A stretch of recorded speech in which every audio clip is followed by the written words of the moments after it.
Hello friends, how are you? Welcome back to English Anytime Anywhere.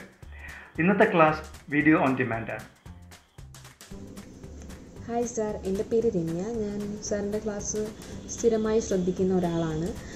ഇപ്പോൾ ഞാനിവിടെ വന്നിരിക്കുന്ന ഒരു ഡൗട്ട് ആയിട്ടാണ്. എന്താണെന്ന് വെച്ചാൽ നമ്മളിപ്പം ഹൗ ആർ യു എന്നൊരു ക്വസ്റ്റ്യൻ നമ്മളോട് ചോദിക്കുകയാണെങ്കിൽ നമ്മളതിന് നോർമലി പഠിച്ചു വെച്ചിരിക്കുന്ന ആൻസർ എന്ന് പറയുന്നത് I am fine, thank U അല്ലെങ്കിൽ താങ്ക്സ് ആണ്. പക്ഷേ ഞാൻ ഇംഗ്ലീഷ് ഫിലിംസിൽ അല്ലെങ്കിൽ എന്താ പറയുക ഇംഗ്ലീഷ് പ്രോഗ്രാംസ് ഒക്കെ കാണുന്ന ടൈമിൽ അവർ ചിലപ്പം ഈ ഹൗ ആർ യു എന്ന ക്വസ്റ്റ്യന് റിപ്ലൈ കൊടുക്കുന്നത് ചിലപ്പം ഡിഫറെൻറ്റ് വേയ്സിലാണ്. ചിലർ ഗ്രേറ്റ് എന്ന് പറയും, ചിലർ പ്രിറ്റി ഗുഡ് എന്ന് പറയും, നോട്ട് ബാഡ് എന്നൊക്കെ രീതിയിലൊക്കെ പറയും. അപ്പോൾ ഏതൊക്കെ വിധത്തിൽ നമ്മൾ ഈ ഹൗ ആർ യു എന്ന ക്വസ്റ്റ്യന് നമ്മൾ എങ്ങനെയൊക്കെ റെസ്പോണ്ട് ചെയ്യാം, ഏതൊക്കെ രീതിയിൽ നമ്മൾ ആ കുട്ടി പറഞ്ഞത് കറക്റ്റാണ്. ഈ ഐ എം ഫൈൻ എന്നുള്ളത് നമ്മുടെ റിയൽ ലൈഫിൽ നമ്മൾ അധികം പറയാറില്ല. ഈ മറുപടി നമ്മൾ സ്കൂളിൽ നിന്നും പഠിച്ചതാണ്. എന്താണ് ഈ ഹൗ ആർ യു? നമ്മൾ മലയാളത്തിൽ ചോദിക്കാറില്ലേ എന്തുണ്ട് വിശേഷം, എങ്ങനെയുണ്ട് കാര്യങ്ങൾ, എങ്ങനെ പോകുന്നു കാര്യങ്ങൾ. ഇതാണ് ശരിക്കും ഹൗ ആർ യു എന്നുള്ളതിൻ്റെ അർത്ഥം. പലപ്പോഴും ഹൗ ആർ യു എന്നുള്ള ചോദ്യം അതിൻ്റെ ശരിക്കുള്ള അർത്ഥമല്ല ഇത് ചോദിക്കുന്ന ആൾ ഉദ്ദേശിക്കുന്നത്. ഒരു ഹായ് പറയും പോലെ അല്ലെങ്കിൽ ഒരു ഹലോ പറയും പോലെ മാത്രം ഒരു കോൺവെർസേഷൻ സ്റ്റാർട്ടറായിട്ടാണ് പലപ്പോഴും നമ്മൾ ഹൗ ആർ യു എന്നുള്ള ചോദ്യം ഉപയോഗിക്കുന്നത്.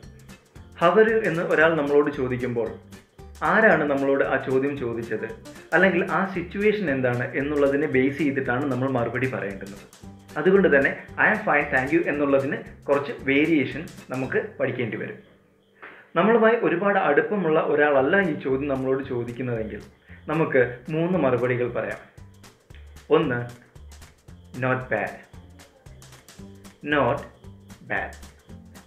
രണ്ടാമത്തെ മറുപടി ഓൾറൈറ്റ് അല്ലെങ്കിൽ ഐ എം ഓൾറൈറ്റ്, എല്ലാം നല്ല രീതിയിൽ നടക്കുന്നു. മൂന്നാമത്തെ മറുപടി ഗുഡ് അല്ലെങ്കിൽ ഐ എം ഗുഡ്. ഒരുപാട് അടുപ്പമില്ലാത്ത ഒരാൾ ആണ് നമ്മളോട് ഈ ചോദ്യം ചോദിക്കുന്നതെങ്കിൽ, ഹൗ ആർ യു എന്ന് ചോദിക്കുന്നതെങ്കിൽ ഈ 3 മറുപടി കൊണ്ട് നമുക്ക് തൃപ്തിപ്പെടുത്താം. പക്ഷേ ശരിക്കും നമ്മളെക്കുറിച്ച് കൺസേൺഡ് ആയിട്ടുള്ള ഒരാളാണ് നമ്മളോട് ഈ ചോദ്യം ചോദിക്കുന്നത്. നമ്മളുടെ ഹൃദയവികാരം പങ്കുവയ്ക്കാൻ അർഹതയുള്ള ഒരാൾ, നമ്മളുമായി വളരെ ക്ലോസ് ആയിട്ടുള്ള ഒരു ഫ്രണ്ടോ അല്ലെങ്കിൽ നമ്മളൊരു റിലേറ്റീവോ ആണെന്നുണ്ടെങ്കിൽ നമുക്ക് നമ്മളുടെ റിയൽ സിറ്റുവേഷൻ നമുക്ക് അവരോട് പങ്കുവെക്കേണ്ടതുണ്ട്. അല്ലെങ്കിൽ നമ്മൾ അവരോട് കാണിക്കുന്ന ഒരു അപമര്യാദയായിട്ട് അവർക്കത് ഫീൽ ചെയ്യും. അതുകൊണ്ട് നമ്മളുടെ ഉള്ളിൽ എന്താണ് നടക്കുന്നത് എന്ന് നമ്മൾ റിയലായിട്ട് നമ്മൾ എക്സ്പ്രസ് ചെയ്യണം. ഇനി നമ്മൾ പഠിക്കുന്ന ഉത്തരങ്ങൾ അത്തരത്തിലുള്ള സിറ്റുവേഷനെ ബേസ് ചെയ്തിട്ടുള്ളതാണ്. നമ്മൾ വളരെ ക്ഷീണിതനാണ്, വളരെയധികം ടയേർഡായിട്ടുള്ളൊരു സിറ്റുവേഷനിലാണ്. നമ്മൾക്ക് വേണ്ടപ്പെട്ട ഒരാൾ വന്ന് നമ്മളോട് ചോദിക്കുകയാണ് ഹൗ ആർ യു എന്ന് നമ്മളോട് ചോദിച്ചാൽ അപ്പോൾ നമ്മൾ പറയേണ്ടുന്ന മറുപടി I M exhausted, I M exhausted. മറ്റൊരു സിറ്റുവേഷൻ നമുക്ക് നോക്കാം. ജീവിതത്തിൽ പ്രശ്നങ്ങളില്ലാത്തവരില്ല. എന്തെങ്കിലുമൊക്കെ ഒരു പ്രശ്നം നമ്മൾ ഫേസ് ചെയ്യുന്ന ഒരു സിറ്റുവേഷനാണ്, കാര്യങ്ങൾ അത്ര ഓക്കെ അല്ല എങ്കിൽ ആ ഒരു അവസരത്തിൽ അത്തരം ഒരാൾ നമ്മളോട് ചോദിക്കുകയാണ്, വളരെ വേണ്ടപ്പെട്ട ഒരാൾ നമ്മളോട് ഹൗ ആർ യു എന്ന് ചോദിച്ചാൽ നമുക്ക് മറുപടി പറയാം I M okay. I M okay എന്നാണ് പറയുന്നതെങ്കിൽ പോലും കാര്യങ്ങൾ അത്ര ഓക്കെ അല്ല എന്നുള്ളതാണ് ഐ എം ഓക്കെ കൊണ്ട് ഉദ്ദേശിക്കുന്നത്. അതിൻ്റെ ഉദ്ദേശം അവർ വീണ്ടും നമ്മളോട് ചോദിക്കണം എന്താണ് നമ്മളുടെ പ്രോബ്ലം എന്ന് അവർ വീണ്ടും നമ്മളോട് ചോദിക്കണം എന്ന് നമ്മൾ ആഗ്രഹിക്കുന്നു എന്നുള്ളതാണ് ഐ എം ഓക്കെ എന്ന് നമ്മൾ പറയുന്നതിൻ്റെ ഉദ്ദേശം. മറ്റൊരു സിറ്റുവേഷൻ, നമ്മൾ വളരെയധികം തിരക്കിലാണ്, ഒരുപാട് ജോലികൾ ചെയ്തു തീർക്കാനുണ്ട്. അങ്ങനെയാണെന്നുണ്ടെങ്കിൽ സിമ്പിളായിട്ട് ഐ എം ബിസി എന്ന് പറയാം. മറ്റൊരു സിറ്റുവേഷൻ, നമുക്ക് വളരെയധികം ഫ്രസ്ട്രേഷനുള്ള ഒരു സിറ്റുവേഷൻ. ഉദാഹരണത്തിന് നമ്മളുടെ സ്കൂളിലോ ഓഫീസിലോ നമ്മുടെ ജൂനിയറായിട്ടുള്ള ഒരാൾ നമ്മളെ ഭരിക്കുക അല്ലെങ്കിൽ നമ്മുടെ മേക്കിട്ട് കയറുക, അങ്ങനെയൊക്കെയുള്ള അവസരങ്ങൾ നമ്മൾക്കുണ്ടാകുന്ന ഒരു തരം മാനസിക ബുദ്ധിമുട്ട്, ഫ്രസ്ട്രേഷൻ എന്നുള്ള അവസ്ഥ. അത്തരത്തിൽ നമ്മൾ ഫ്രസ്ട്രേറ്റഡ് ആയിട്ടുള്ള ഒരു സിറ്റുവേഷനിലാണ് നമ്മളോട് ഒരാൾ ഈ ചോദ്യം ചോദിക്കുന്നതെങ്കിൽ we can express our situation as I am frustrated, I am frustrated.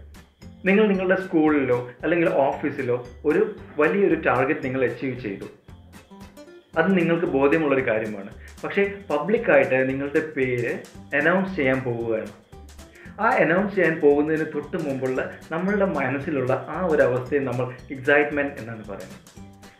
ആ ഒരു അവസ്ഥയിൽ ഒരാൾ നമ്മളോട് ചോദിക്കുക, നമ്മളുടെ ഏറ്റവും വേണ്ടപ്പെട്ട ഒരു ഫ്രണ്ട് നമ്മളോട് ചോദിക്കുകയാണ് ഹൗ ആർ യു എന്ന് ചോദിക്കുകയാണെങ്കിൽ we can say I M excited, I M excited.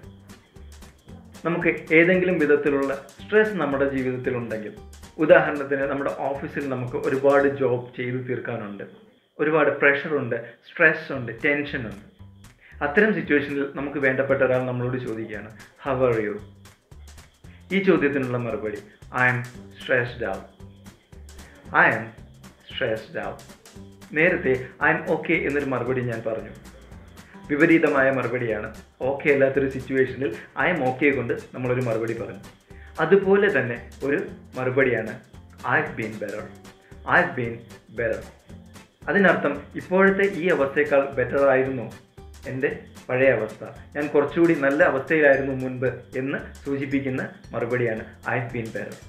അവസാനമായി ഒരു മറുപടി കൂടി നമുക്ക് പഠിക്കാം, ഗ്രേറ്റ് അല്ലെങ്കിൽ ഐ ആം ഗ്രേറ്റ്. കാര്യങ്ങളെല്ലാം വളരെ നന്നായി പോകുന്നു, വളരെ നല്ല രീതിയിൽ, നമ്മൾ മലയാളത്തിൽ പറയാറുണ്ട് അടിപൊളിയായിട്ട് പോകുന്നു. അത്തരമൊരു സിറ്റുവേഷനിലാണ് നമ്മളോട് ഒരാൾ ചോദിക്കുകയാണ് ഹൗ ആർ യു എന്ന് ചോദിച്ചാൽ നമുക്ക് മറുപടി പറയാം ഐ ആം ഗ്രേറ്റ് അല്ലെങ്കിൽ simply great. Thank you friends for joining me. മറ്റൊരു ടോപ്പിക്കുമായി നമുക്ക് അടുത്ത ക്ലാസ്സിൽ കാണാം. അതുവരെ നന്ദി, നമസ്കാരം. നിങ്ങൾ ആദ്യമായിട്ടാണ് എൻ്റെ ചാനൽ കാണുന്നതെങ്കിൽ സബ്സ്ക്രൈബ് ചെയ്യൂ, ഒപ്പം ഈ വീഡിയോ ഷെയർ ചെയ്യൂ, ലൈക്ക് ചെയ്യൂ, നിങ്ങളുടെ അഭിപ്രായങ്ങളും നിർദ്ദേശങ്ങളും കമൻറ്റ് ചെയ്യൂ. വാട്സപ്പ് നമ്പർ ഇതിനോടൊപ്പം ഞാൻ ചേർക്കുന്നുണ്ട്, നിങ്ങൾക്ക് പേഴ്സണലി എന്നെ കോൺടാക്റ്റ് ചെയ്യാവുന്നതുമാണ്. Thank you.